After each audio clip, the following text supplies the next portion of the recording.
E se fosse possível promover um encontro entre o presidente russo Vladimir Putin e o filósofo italiano Nicolau Maquiavel?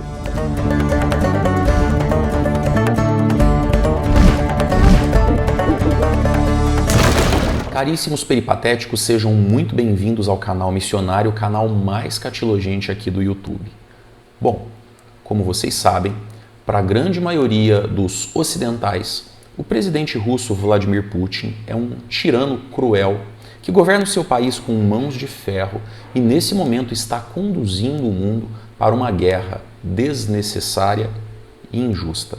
O que pouca gente imagina é que a maneira como Putin vem conduzindo o governo do seu país ao longo dos últimos 20 anos é muito próxima daquilo que foi pensado e defendido por um filósofo italiano 5 séculos atrás. O nome desse filósofo é Nicolau Maquiavel.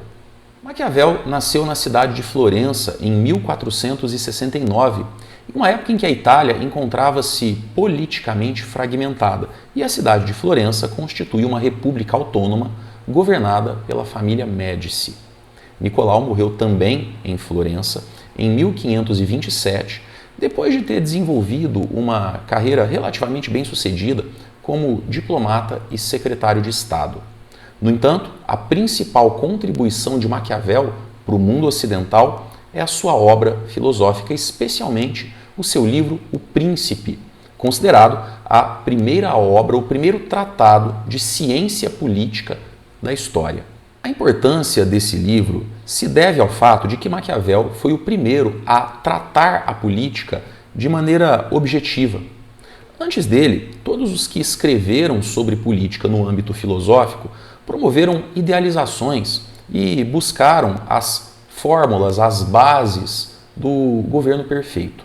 Enquanto Maquiavel, em sua obra, especialmente nesse livro, O Príncipe, defende a compreensão da política pelo que ela de fato é, um jogo de forças, um jogo de poderes em que o mais forte luta para se impor sobre o mais fraco.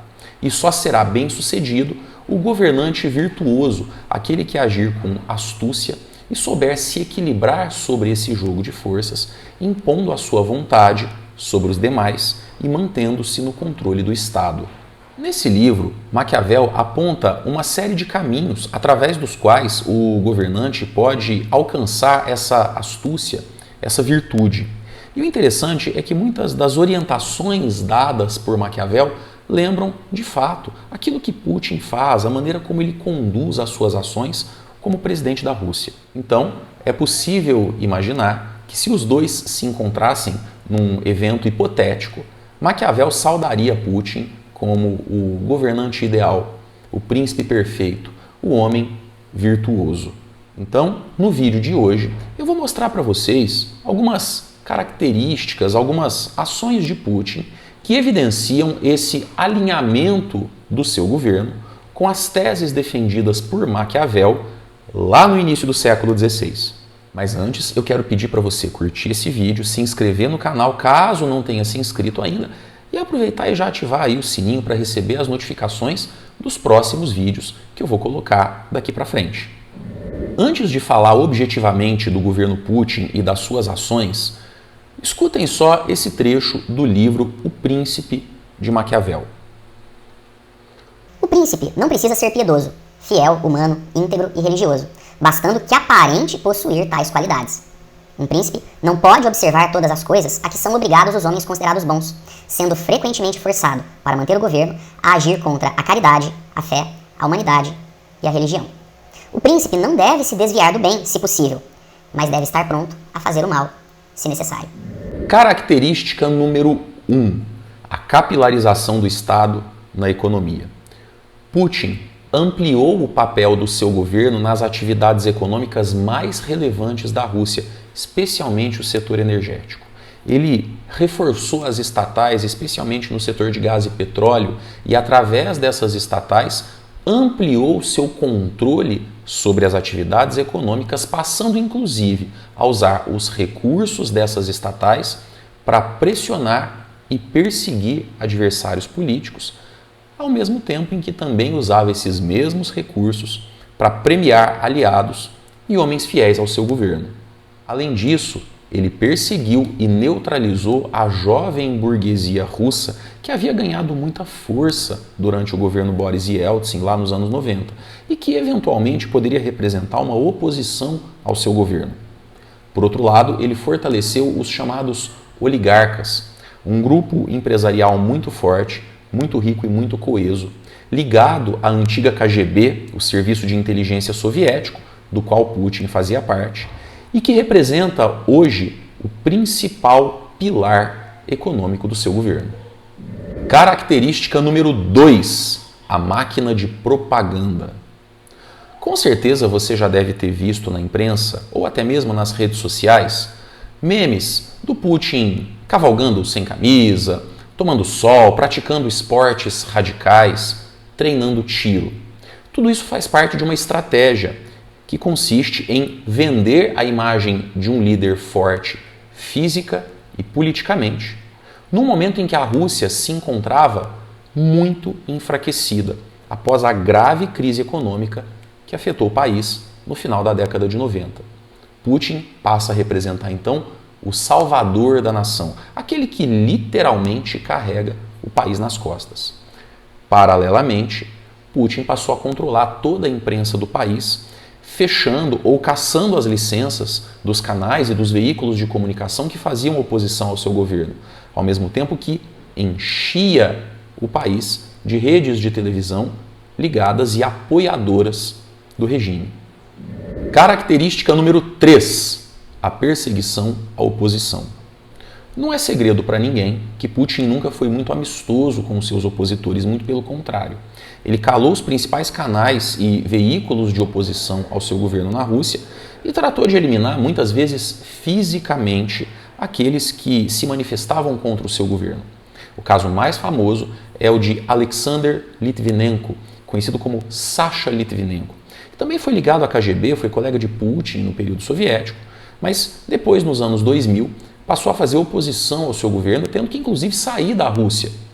Litvinenko morreu em circunstâncias misteriosas e as investigações apontaram que ele foi assassinado por envenenamento com material radioativo. Existem outros casos de figuras ligadas à oposição do governo Putin que terminaram ou quase terminaram da mesma forma que Sasha Litvinenko.